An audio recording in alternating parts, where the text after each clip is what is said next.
바삭바삭한 크래커스북.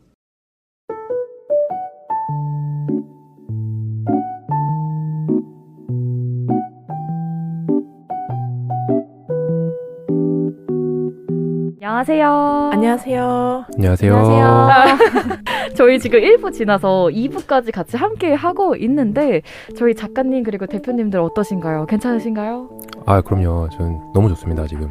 사실 그냥 수다를 떨고 있다가 중간에 녹음 시작할게요. 이 정도만 지금 추가되는 것 같아요. 맞습니다. 그냥 맞습니다. 사실 인사를 바로 못 드린 것도 뭔가 우리가 지금 수다 중에 뭔가 지금 갑자기 녹음이 시작돼가지고. 그렇죠. 그러면은 2부 주제 저번 주에 이어서 혹시 세 분이 한 번만 읽어주실 수 있을까요? 아, 네. 저희 아이돌 이름을 정해야 될까 봐요. 세 분. 안양의 아이돌로 하죠. 낯설음을 익숙함으로 바꾸는 책입니다. 네. 저희가 이 제목을 어떻게 짓게 되었죠, 지은 작가님? 낯선 곳으로 간다라는 스트랭고의 이념과 그리고 바다새 출판사의 새로운 낯설음을 시작하는 담고 싶어가지고 이런 주제를 뽑게 됐는데요. 혹시 저희 다니님, 기덕님 그리고 정현 작가님은 어린 시절에 약간 모험을 좀 하시는 편인지 안전 추구형인지 뭔가 MBTI와도 조금 연관이 되어 있을 것 같은데 혹시 세 분은 어떤 성향이신가요? 전 완전 모험 추구형입니다. 저는 안정 추구. 안정 추구. 저도 새로운 데를 찾아다니는 걸 좋아해가지고 어렸을 때도 좀 약간 산길이 아닌 것도 좀 많이 저도 다녔던 비슷해요. 것 같아요. 초등학교 네. 때 집에 가는 길에 제가 예전에 살던 데는 산이라고 그래야 되나? 네네네. 넷가? 그러면 이제 설정해요, 혼자. N이라서 오늘은 여길 뭐 모험하는 거야! 막 이러면서 송사리 잡아오고 이랬거든요, 집에 우와. 가는 길에. 우와. 저도 그게 딱 어린 시절에 딱 그쳤어야 되는데 휴가로 스위스를 간 적이 있어요. 아, 네. 이 인터라켄에 가면은 그 산들이 되게 높잖아요. 스위스는 네. 알프스 산맥이니까. 근데 이제 산악열차를 타고 중간에 케이블카를 갈아타야 되는데 케이블카 갈아타기가 너무 싫은 거예요. 네. 왜냐면 너무 막 사람도 많고 시끄럽고 해가지고 근데 하필 또 그 옆에 이제 샛길이 딱 보이더라고요. 어떻게? 일로 가보자. 네. 해외에서 심지어 스위스 산길에서 네, 스위스 산에 네. 갔는데 그래도 처음에 오솔길처럼 생긴 데가 막 나와가지고 네. 갔는데 정말 사람 한 명도 없는데 약간 산 전체 그 넓은 산을 막 전세된 것처럼 올라가다가 네. 5시간 정도를 올라갔어요. 근데 그때 이제 얘가 신고 있던 신발이 좀 통풍 잘 된 런닝화였는데 어느 순간 올라가니까 이게 눈으로 바뀌더라고요, 배경이. 어머. 이제 전망대까지만 가면은 네. 케이블카 타고 다시 내려가면 되니까 네네네. 얼마 안 남았다, 이제 좀만 더 힘내서 그럼 가자 이렇게 갔어요. 전망대 앞이 약간 그 절벽 같은 데가 또 있고 앵커가 딱 2개 박혀 있고 와이어로 하나만 딱 있는 거예요. 그 다시 내려가기에는 시간도 이제 오후 막 해질녘이고 해가지고 이제 너무 무서운 거예요. 그래서 네. 친구들한테 내가 혹시 10분 안에 연락이 없으면 구조 요청을 해줘라. 이게 지금 이제 무사히 왔으니까 웃을 수 있는 거죠. 네. 그렇죠. 쉽지 이렇게 않네요. 완벽한 모험형의 이야기를 들어보았습니다. 근데 또 작가는 이런 모험이 있어야 맞아. 그쵸. 또 새로운 그치. 에피소드들로 인해서 맞아요, 쓸 게 맞아요. 많아지는 거 아닌가요? 그런 것 그럼요. 같아요. 정말 낯설음을 익숙함으로 바꾸는 책을 추천하기에 적합하신 저희 세 분을 모셔가지고 그러면 이제 책 소개를 일단 시작을 해볼까요? 네. 저는 사람들이 살아가면서 새로 도전해보려 하는 것에 대해 좀 보았을 때 대부분 본인한테 익숙하지 않은 것을 많이 시작을 해보는 경우가 많잖아요. 그래서 어쩌면 낯선 환경에 자신을 던져보는 사람들의 모습이 좀 닮아 있을 것 같아서 제 주변에 요즘에 독서랑 독립책방 투어 하시는 분들이 많아지고 있더라고요. 근데 그분들은 저한테 얘기를 해주실 때 책방이라는 공간이 익숙하지가 않대요. 낯설다고 표현을 많이 하시더라고요. 그래서 어떻게 보면 그분들한테는 저희한테는 익숙한 책방이 낯선 공간으로 비춰질 것 같아서 이번에 이 수많은 세계가 종이에 담겨 있다는 걸 독자들도 알았으면 해서 책을 가지고 왔는데 바로 자이언트 북스에서 펴내고 김초엽 작가가 써낸 장편 소설인 지구 끝의 온실이라는 책을 갖고 왔습니다. 표지가 엄청 예쁘죠. 네. 김초엽 작가님은 저희가 우리가 빛의 속도로 갈 수 없다면, 방금 떠나온 세계 등 정말 많은 책들을 출간하신 작가님이신데 첫 장편 소설이시래요. 그래서 2021년에 출간이 됐었고요. 더스트로 멸망한 이후의 세계를 무대로 삼고 있습니다. 소설은 1장 모스바나와 2장 프림빌리지 그리고 3장 지구 끝의 온실로 크게 3장으로 구성이 되어 있는데 더스트가 되게 중요한 역할을 해요. 저는 읽으면서 요즘에 듄이라는 영화 보신 적 있으세요? 네. 거기서도 되게 미래 세계지만 사막화 돼가지고 굉장히 이제 주인공들이 고생을 많이 하면서 사는 그런 배경으로 나오는데 그것도 다시 떠오르기도 했는데요. 붉은 안개와 함께 찾아오는 더스트가 나타나면 살아있는 존재면 순식간에 다 죽임을 당하게 됩니다. 이런 소재로 되어 있고 사람들은 그래서 이 세계 위에다가 돔을 씌워요. 돔을 씌운 도시를 만들고 돔의 유지를 위해서는 누구든 살인도 서슴지 않습니다. 이렇게 조금은 삭막하고 굉장히 유려한 배경으로 시작이 되게 되는데 더스트의 내성을 가진 피를 가진 사람들이 있어요. 근데 이 피를 가진 사람들이 실험 대상이 돼서 고통을 받고 있었거든요. 이게 우리의 나오미야 그리고 언니인 아마라라는 이제 주인공들이 나오게 됩니다. 그래서 이 사람들이 이제 행성에서 이제 탈출을 하기 위해서 도피처를 찾아 떠나게 되는데 3장에서는 식물 생태학자 아영이 다시 등장을 하면서 묻혀있던 진실을 향해서 달려나가는 소설이거든요. 출판사 서평에 제가 간단하게 읽어드리면 독자들은 이미 작가의 첫 작품집을 통해서 그가 얼마나 정확하고 부드럽게 이 마음을 탐구하고 미처 자신에게 있는 줄도 몰랐던 지점에 가 닿게 하는지 경험한 바 있다. 그런 마음을 가진 우리가 어떤 마음들 때문에 어긋나기도 하지만 결국 서로를 구하게 되기도 한다는 것을 작가는 이야기하고 싶었는지도 모른다. 라는 문장으로 서평을 마무리하게 되는데 이번에 겨울 시즌이 있으니까 한번 장편 소설을 읽어보고 싶으신 독자님들이시라면은 저는 이 책 꼭 추천드립니다. 제목도 온실이라 맞아요. 따뜻하게.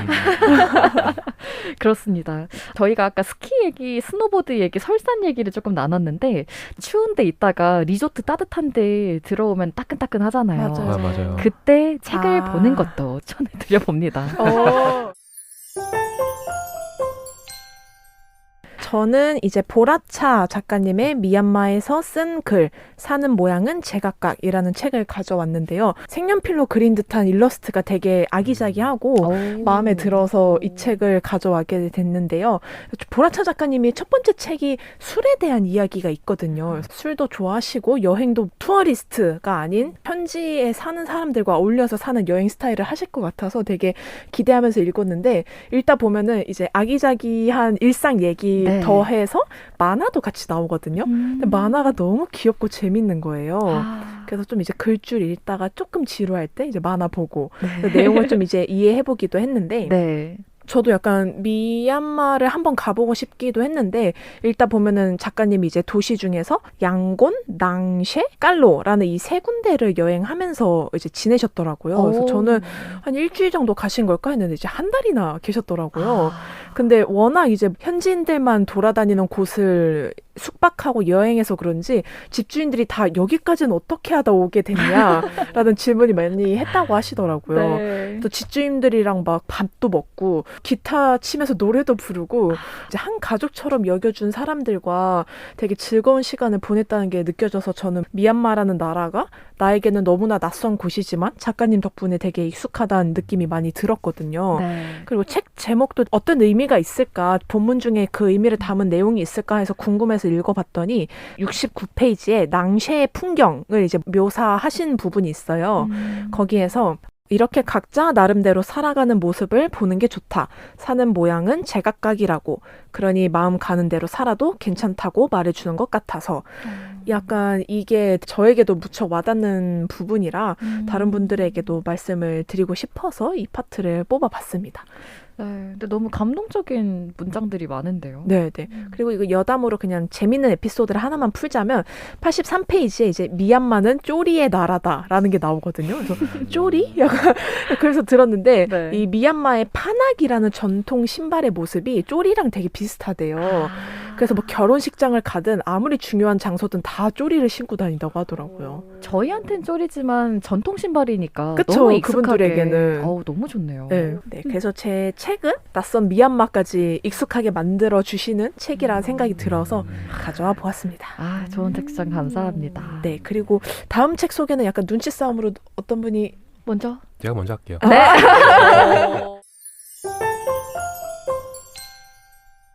제가 처음에 이 낯선 것을 익숙하게 만든 책이라는 주제를 들었을 때는 처음에 좀 여행 가이드북 같은 게 좀 생각이 났어요. 그러니까 근데 또 생각해 보면은 굳이 여행이 아니어도 배울 수 있는 책이면은 가능하겠다 생각이 들어서 네. 고민을 하다가 이제 뇌과학이라는 이제 낯선 분야를 좀 익숙하게 만들어준 책으로 아내를 모자로 착각한 남자. 거기서 올리버 섹스라는 신경정신과 그 의사 선생님께서 네. 지으신 책이고요. 이 책을 가져온 이유는 세 가지가 있는데 일단은 쉬워요. 쉽고 그리고 따뜻하고 뭔가 좀 생각할 만한 주제라고 해야 되나? 아무튼 읽고 나면은 여운 같은 게 좀 생기는 것 같아요. 그래서 일단 이 뇌과학이라는 게 뭔가 마음 먹고 책을 이제 펴지 않는 이상 친해지기 좀 어려운 분야잖아요. 네. 용어가 되게 많고 복잡한데 더군다나 우리나라의 뇌과학 용어들이 한번 개정이 됐어요. 예전에는 이제 좀 한자어로 예를 들어서 여기 뭐 전두엽이라고 하는 걸로 이마엽으로 이제 이름이 좀 바뀌고 후두엽, 뭐 네. 뒤통수엽 뭐 이런 식으로 이제 용어들이 이제 중간에 바뀌었는데 네. 바뀌기 전에 책들이 병기를 많이 하고 아. 예전 책들이 많다 보니까 사실 더 공부하기가 좀 어렵고 헷갈리는 것 같아요. 네. 어쨌든 근데 그거에 비해서 이건 한번 개정이 돼서 아마 용어들이 많이 다 변경이 된 것 같은데 그거보다도 용어에 집중하지 않고 그냥 이제 임상 같은 거를 통해서 설명을 많이 하기 때문에 네. 그 어떻게 보면 환자의 이야기를 듣는데 아, 이 사람은 이런데 이상이 있어서 이런 증상을 보였구나라는 좀 생각을 많이 하게 되고요. 이분이 되게 따뜻하다고 제가 말씀드렸는데 사실 여기 옮기신 분께서 이거 되게 잘 소개를 해주셨는데 네. 이제 뇌과학이라는 거는 단순히 그냥 병원을 다닌다고 말하는 것도 어떻게 보면은 아직은 좀 사람들의 시선 같은 부담을 좀 느낄 수가 있잖아요. 얼마 전에 우리가 우영우가 되게 한국에서 인기 끌었는데 사실 그런 자폐라는 단어도 어떻게 보면은 우리한테는 되게 편견을 갖게 되는 단어였잖아요. 근데 옮기신 조석현 님께서 옮긴이의 말에 비록 이길 수 없는 싸움이고 뇌의 기능은 정상으로 되돌아올 수 없지만 그렇다고 해서 그들이 인간이라는 사실까지 부정되는 것은 아니다. 라는 이제 말을 써주셨는데 이게 약간 이 책을 관통하는 어떻게 보면 메시지가 아닐까라는 생각이 듭니다. 그래서 이런 점들이 이제 교수의 시선에서 좀 느껴지다 보니까 그 이제 생각을 해보게 되는 것 같아요. 그래서 되게 다양한 이슈들을 조금 생각을 할 수 있는데 사실 해외에서는 범죄를 저지른 사람을 이 사람은 뇌에 병변이 있다라는 걸로 해가지고 사실 감형을 해주는 사례도 많고 사실 우리나라도 약간 그런 사례들이 좀 생기고 있는데 여기에 대해서 이제 사회적으로 이거를 받아들일 수 있느냐 이런 것도 어떻게 보면은 찬반에 대한 논란이 많겠죠. 그리고 제가 이제 SF에 또 저도 관심이 많은데 나중에 이제 미래에 인간이 뇌라는 것에 어떻게 보면 통제를 받는 껍데기만 인간일 뿐 어쨌든 우리는 이 뇌에 의해서 서로 교류하고 이렇게 사회를 구성한 게 아닐까라는 생각이 들기도 하는데 그렇다면은 이렇게 우리 인간의 뇌처럼 완벽한 뇌가 나왔을 때 그럼 우리는 그것을 인간과 대등한 존재로 인정을 해줄 것인가? 나중에 뭐 인공지능이라든가 사실 최근에 제가 읽었던 책 중에 이제 카렐 차페크의 로스메 유니버셜 로봇이라는 책이나 도롱뇽과의 전쟁 이런 건 이제 인간이 아닌 다른 생명체 또는 로봇인데 인간과 똑같이 사고를 하고 외형도 인간과 너무 비슷한데 인간들은 그들을 인간으로 받지 않고 도구라고 인식을 하거나 이런 이슈들이 이제 추후에는 조금 더 우리한테 와닿게 될 거라는 생각이 들어요. 왜냐면은 지금도 어쨌든 기계가 인간의 노동을 많이 대체를 하는데 더군다나 인공지능까지 개발이 돼서 로봇에게도 감정이라는 게 생기면은 그러면 우리는 그들을 단순히 그냥 우리의 도구로만 여겨야 될까라는 생각도 좀 들더라고요. 뭐 지금 생각하면 너무나 당연히 도구지라고 말을 할 텐데 당장 또 그 순간이 돼 보면은 그 친구들에 대한 존중도 뭔가 이슈가 되지 않을까 이런 그래서 되게 여러 가지 생각을 좀 했던 책인 것 같습니다. 완벽하게 소개를 해주셨는데요. 좋네요, 너무. 근데 저희가 생각할 거리가 진짜 많은 책이었던 것 같아요. 맞아요. 설명해주신 것만 들어도. 받아서 한번 가볼까요? 알겠습니다. 그럼 정현 작가님에 이어서 네. 저희 기덕님 책 네. 추천 들어봐도 될까요? 갖고 왔는지. 네. 자, 자, 저는 네. 1번 해리포터, 좋죠. 2번 1984. 1984. 네네네. 1984는 읽어보실 수도 있을 것 같은데 네. 제가 이걸 왜 했냐면 네네. 주제가 낯설음을 익숙함으로 바꾸는 책이잖아요. 근데 저는 어렸을 때 책을 많이 봤다기보다는 만화를 굉장히 많이 봤는데 네. 아무래도 그때 당시에는 도서대여점에서 빌릴 수 있는 코믹스라고 하죠. 네. 흔히 말하는 일본 만화 위주였긴 했지만 그것들은 아무래도 재정의 한계가 있다 보니까 월별로 나오다 보니까 다독하기는 사실 조금 힘들었어요. 기다렸다 보는 거지. 그래서 저는 도서관에서 만화로 돼 있는 건 다 봤었거든요. 근데 교육 만화가 되게 많았어요. 그때 당시에. 한창 붐이었어서. 근데 지금은 약간 좀 총천연 세계, 뭐 Y 아니면 뭐 그런 시리즈들 맞아요, 있잖아요. 맞아요. 뭐 그리스 로마 신화 그때 나오긴 했지만 맞아요. 그래서 저는 사실 그림과 글자를 같이 보는 게 익숙했던 사람이었거든요. 근데 해리포터가 저를 활자로 이끈 처음 책이에요. 긴 호흡으로 저는 책을 못 읽는 사람이었는데 해리포터가 활자로 이끈 동시에 판타지에 대한 어떤 개념을 저한테 심어준 그런 책이었고 그것 때문에 저는 약간 현실에서 벗어난 것들을 읽는 것들이 자연스러워졌었거든요. 그거를 통해서 뭐 반지의 제왕이든 뭐 나니아 연대기든 저한테 사실 좀 방점을 크게 찍었던 건 나니아 연대기기는 한데 그런 것들을 사실 잘 보면 그게 저한테 왜 와닿을까 생각해 보면 있을 법한 얘기여서 그랬던 것 같아요. 현실과 접점이 있잖아요. 맞아요. 그 판타지들은 지향하는 어떤 글쓰기나 제가 보고 싶어하는 내용들이 그런 것들이었던 것 같아요. 그래서 그 긴 호흡을 읽을 수 있는 사람이 되면서 제가 전공도 선택을 하고 하고 싶은 것들의 방향성을 정하게 된 거예요. 그러니까 정말 원대한 꿈으로는 해리포터 같은 것도 써보고 싶다. 이런 꿈을 가졌었는데 지금에 와서 보니까 그거를 읽기 시작한 동력 덕분에 다 생겼던 것 같다는 생각이 들어서 저를 이제 익숙함으로 끌어줬다는 생각이 들었고 1984는 그런 저의 어떤 태도에서 네. 지금 나이가 좀 들어서 다시 돌아가게 해준 책이에요. 왜냐하면 해리포터 활자 뭐 그런 얘기를 막 했잖아요. 근데 네. 제가 책을 안 읽었어요. 어. 정말 오랫동안. 특히나 군대에 가서는 책을 제가 2권 읽었거든요. 좀 길게 공부를 했는데 2권을 읽고 나서 내가 책을 좋아하는 게 맞나? 그런 생각이 들었었거든요. 그 이후에도 이전에 읽었던 책들이랑 그런 것들을 기반으로 계속 대화하고 그런 것들이 많았기 때문에 근데 이제 스트랭고를 열고 제가 책을 너무 안 읽고 이제 독서 모임을 해야겠다는 생각을 그런 컨셉으로 했었어요. 처음에는 책을 안 읽어도 되는 독서 모임 같은 느낌. 근데 읽으면 좋은. 그것보다도 독서 모임을 장치로 둬서 어쩔 수 없이 읽게 만드는 읽게 되는 그렇죠, 그런 그렇죠, 독서 그렇죠. 모임. 네. 근데 이제 어느 정도 구색이 갖춰지니까 안 읽을 수가 없고 읽을 만한 동력이 또 생기더라고요. 안에서 차오르더라고요. 그때 그래서 공식적으로 처음 읽은 게 1984였어요. 좀 시간이 지나서. 근데 여기서의 키워드라면 모두 다 잘 알고 계신 것처럼 빅브라더겠죠. 빅브라더를 제가 정말 중학교 때부터 들었는데 이렇게 머릿속에만 갖고 있었지 구체적으로 실체화해서 읽은 게 이게 처음이었어서 더 지금의 제가 그래도 주에 한 번씩 한 권 정도 한 권을 충분히는 못 읽고 나눠서 읽기도 하는데 그렇게 다시 책 읽기로 끌어와 준 게 시작이다 보니까 책 읽기로 돌아왔다는 의미에서 미래적인 그런 것들이 가까워진 시기이기도 하지만 굉장히 또 멀어 보이기도 하고 그래서 작가가 참 많은 생각들을 하고 고민들을 치열하게 했다는 의미에서 또 그런 낯설미 익숙함으로 다가오는 시기이기도 한 것 같다는 생각이 듭니다. 와. 기승전결이 완벽했던 또 역시 이게 무게가 있어서 제가 먼저 이거 한 무게 거예요. 없는데요? 무게 있어요. 그럼 너무 자연스럽게 담임님으로 네. 넘어가 볼까요? 저도 주제가 낯설음을 익숙함으로 바꾸는 책이었잖아요. 네. 결국에 낯섦을 익숙함으로 바꾸는 게 무엇일까라고 저는 생각을 해봤을 때 이 책이 진짜 제일 먼저 떠올랐고 그 이후로도 다른 책을 가져가 볼까 조금 고민을 많이 했는데 떠오르지 않아서 그래서 제목이 해보지 않으면 알 수 없어서입니다. 네, 저는 그렇게 생각해요. 낯섦이 익숙함이 되려면 해보지 않으면 알 수 없습니다. 저는 그렇게 생각이 들더라고요. 네. 그래서 이것은 문학동네에서 나왔고요. 네. 이길보라라고 하는 감독님 네, 여자 감독님이 이제 쓰신 에세이인데요. 네. 길보라 감독님 여기 앞에 잠깐 소개를 해드리면은 글을 쓰시고 영화를 찍으시는 분이고 그 농인 부모 이상국님과 길경희 사이에서 태어나신 그래서 이길보라입니다. 오. 네네네네.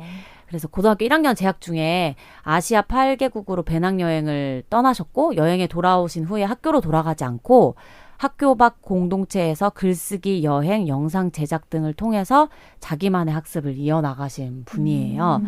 그래서 홈스쿨러, 탈학교 청소년 같은 말이 거리에서 삶을 배우는 자신과 같은 청소년에게 맞지 않다고 판단해서 로드스쿨러라는 말을 제안했고 그 과정을 자신이 제작하고 연출한 첫 다큐멘터리 로드스쿨러에 담았어요. 그래서 이제 그 이후에 농인 부모의 시선으로 본 세상을 담은 장편 다큐멘터리 반짝이는 박수소리, 베트남 전쟁 시기 한국군에 의한 민간인 학살 사건을 둘러싼 다양한 주체의 기억을 담은 다큐멘터리 기억의 전쟁 등을 만드셨어요. 반짝이는 박수소리가 네, 이게 그 박수거든요. 요게 아니고 이 박수여가지고. 근데 이분이 이제 고등학교 때 경험을 바탕으로 만드신 것을 가지고 한예종에 아마 진학하셔서 재학을 하시고 그 뒤에 이제 네덜란드에 가서 유학하는 그 유학 이야기인데 네네. 책의 모든 것을 제가 다 사실 인정하고 긍정하지는 않아서 고민을 했어요, 사실은. 근데 제가 이 책을 접했을 때 너무 위로가 많이 됐고 정말 많이 울었던 것 같아요, 저는. 이 책을 읽으면서. 근데 어느 부분이 그랬냐면 부모님께서 이 유학을 이제 가는 그거에 고민이 굉장히 많으셨던 장면이 나거든요, 앞에. 네. 그래서 이게 돼도 고민, 떨어져도 고민, 약간 이런 중간에 서 계실 때 이길보라 감독님 아버님이 매일같이 하시던 말씀이 있다고 했는데 여기에서 전 진짜 많이 울었거든요. 괜찮아 경험이라고 말을 하셔서 여기 보면 휴학을 하고 매일같이 이곳저곳 돌아다닐 때도 아빠는 말했다. 괜찮아 보라 경험. 그리고 임플란트를 하고 턱이 잔뜩 부은 사진을 찍어 보냈을 때도 아빠는 똑같이 말했다. 괜찮아 경험. 그러니까 두 분이서 농아이시다 보니까 아마 초등학교까지 나오신 걸로 나오는데 책에서. 근데 그런 분들이 괜찮아 경험이라고 말씀을 따님한테 하시는 그게 그 어떤 가르침보다 굉장히 크게 저한테 울림이 되는 거예요. 그래서 이게 저한테 좀 심겨졌던 것 같아요. 이게 실패해도 괜찮아 경험, 뭔가가 뭐 잘 돼도 괜찮아 경험, 모든 것들이 괜찮아 경험이 돼서 해보지 않으면 알 수 없으니까 해보게 되는 그 낯섦을 나의 익숙함으로 만드는 도전을 해보게 되는 게 이 말인 것 같더라고요. 괜찮아 경험. 저희가 눈물 날아가는데요. 네, 그래서 저는 이 책을 창작자분들이라면 더더욱 공감이 많이 되실 것 같고 저는 특히나 이제 예술을 또 하고 있고 했던 사람이기도 하고 이 유학길에 가셔서 여러 가지에서 이제 본인의 틀을 깨시는 장면들이 나와요. 네. 근데 저도 한국 사회에서 예술을 했던 사람으로서 많이 답답하게 느끼고 억압돼 있다고 느꼈던 부분들이 많았는데 이 책을 읽으면서 너무 부럽고 너무 부럽다. 그래서 내가 간다고 해서 똑같은 걸 경험하는 거 아닌데도 네덜란드로 가시거든요. 네덜란드 필름 아카데미로 가시는데 나 거기 너무 가보고 싶다. 막 이런 마음이 들 정도로 나도 거기 가서 너무 배워보고 싶다. 이런 예술, 자유로움 나도 한번 느껴보고 싶다. 이런 생각을 엄청 많이 했던 것 같아요. 네, 그래서 듣고 계시는 분들 중에 혹시나 도전해보실 어떠한 것이든 뭐 그것이 뭐 작가가 아니어도 여러 가지로 고민하고 계시는 분들이 계시다면 해보지 않으면 알 수 없습니다. 그러니 괜찮아 경험 해보셨으면 좋겠습니다. 네. 박수 한번 칠까요? 뭐야, 세 분 다. 세 분이 가지고 오신 책들을 보고 있으니, 그리고 이제 이야기를 듣고 있으니까, 어떻게 보면은 낯섦이라는 게 굉장한 용기가 필요한 일이기도 하잖아요. 네. 세상을 살아가면서. 그래서 이런 이야기들, 이런 책들이 저희의 인생에서 왜 중요한지, 그리고 꼭 매일 읽지 않아도, 그리고 계속 읽지 않아도 한 번씩 참고용으로 이 작가님들의 책 추천을 봐주셨으면 좋겠습니다. 네, 뭔가 낯섦을 몸소 실천하고 계신 분들이라서 그니까요. 제 방송이 이제 첫 번째, 두 번째 다 너무 즐거웠는데 혹시 오늘 방송 함께 함께 하면서 마지막으로 좀 소감 한마디 마무리를 지을 수 있을까요? 멋진 장비들 사이에서 방송하는 것도 처음이어가지고 처음에 긴장을 좀 했었는데 네. 두 작가님들께서 워낙 잘 대화를 편하게 이끌어주셔서 또 수다를 떨다가 또 마무리를 하는 것 같습니다. 저희 이름이 어디나 다 적용된다는 생각을 많이 해요. 그래서 오버스럽게 확장을 한다면 다 할 수 있잖아요.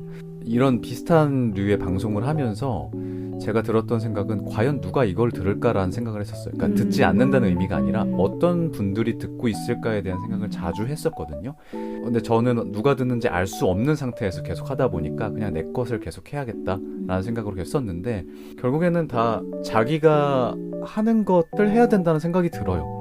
그러니까 요즘식으로 뭐 너가 답이 있어, 너의 길을 가 이런 의미가 아니라 내가 이미 하고 있는 그 영역 안에서의 충실함에 대한 생각이 좀 들거든요. 제가 여기 와서 했을 때 느꼈던 안정감이 거기서 나온 게 아닌가라는 생각이 들어요. 두 분이 지금 하시고 있는 이게 보면 기반 위에서 저희가 하고 있는 거잖아요. 그래서 편안하게 잘 이야기를 할 수 있었던 것 같고 저희가 이제 스트랭고를 운영하면서 느꼈던 것들 그리고 새롭게 발견했던 것들이 자연스럽게 이 방송뿐 아니라 다른 곳에서도 좀 확장이 됐으면 하는 바람을 더 품어보고 이렇게 돌아가려고 합니다. 그 소감을 말씀드리자면 뼈대 있는 방송에 출연하게 되어서 너무 영광이었고요. 벌써 136화이지 않습니까? 네. 이제 꼭 스트랭고 아니어도 각자 계시는 책방들 주변에 아마 많이 있을 거니까 많이 들러봐 주시고 또 다른 독립출판 작가님들 책 한번 살펴봐 주시고 좀 그래 주셨으면 낯섦을 익숙함으로 바꾸는 그 동참의 길을 함께 하시는 것이지 않을까 생각됩니다. 네. 부탁드립니다, 여러분들. 네, 그럼 저희는 136화 1부와 2부 다니님 그리고 저희 기덕님이랑 정현 작가님과 함께 했고요. 저희는 다음에 새로운 주제로 돌아올 텐데요. 저희는 이만 인사를 드리고 마무리를 지어보도록 하겠습니다. 네, 감사합니다. 감사합니다.